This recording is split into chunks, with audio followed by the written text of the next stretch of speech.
Langsung ke Bank Mandiri. Izin sebelum rapat. Dalam lanjutan sidang kedua yang digelar di ruang Prof. Arifin A. Tumpa tersebut, saksi yang dihadirkan yaitu PLT Gubernur Sulsel Andi Sudirman Sulaiman, Kadis Pekerjaan Umum dan Tata Ruang Sulsel Rudi Jamaluddin, mantan Kabid Bina Marga Dinas PUTR Sulsel Edi Jayaputra, Samsul Bahri dan Muhammad Salman Nasir yang keduanya adalah ajudan Nurdin Abdullah.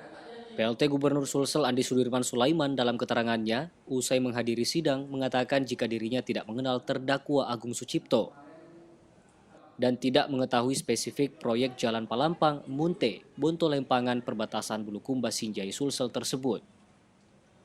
Dirinya baru tahu pasca adanya kasus OTT KPK, bahkan peresmian proyek Jalan Palampang, Munte, Bontolempangan dan titik nol Pantai Bira saja diketahuinya dari media setelah kunjungan Gubernur Sulsel Nurdin Abdullah dan dirinya tidak hadir karena tak diundang.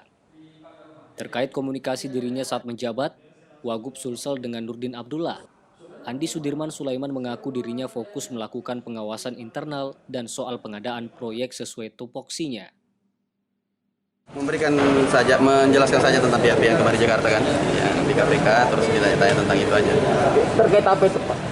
Terkait lebih kepada saya kan kapasitas sebagai wakil gubernur kemarin. Kenal dengan Agung Sucipto, Pak? Tidak kenal saya. Berarti dalam fakta sidang tadi Bapak, kesimpulannya Bapak tidak tahu mana proyek-proyek yang Pak.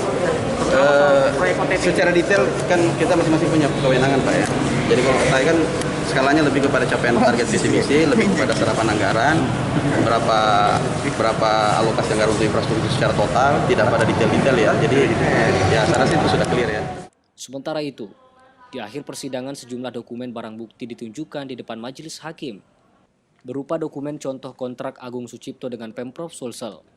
Selain itu, sidang akan dilanjutkan dalam agenda yang sama menghadirkan sejumlah saksi-saksi.